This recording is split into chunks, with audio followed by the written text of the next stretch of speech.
好啦，邊樣最傷身體咧？飲食方面咧咁我哋就話有啲人話驚食酸嘅嘢會傷胃喎。咁喺中醫上面係咪真係有咁嘅講法咧？其實都有咁嘅可能性喺度。咁適量嘅酸性食物咧，其實係有機會可以刺激到我哋嘅食慾啦，酸酸味味咁樣開胃啲啊，係啦。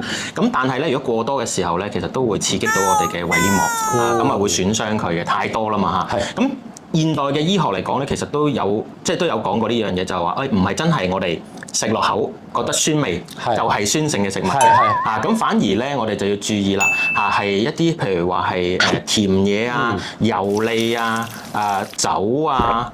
或者係嗰啲叫做豆類啊，嗰啲東西咧比較多氣體啊，滯住個胃嗰啲，我哋就要注意啦。咁同埋咧，糯米都要盡量避免食啊，因為好容易會滯住個胃。咁滯住個胃佢會點咧？我又分泌多啲胃酸出嚟。咁樣就一個惡性循環啦。係啦。咁另外咧，我哋都要講翻啲中醫理論啦。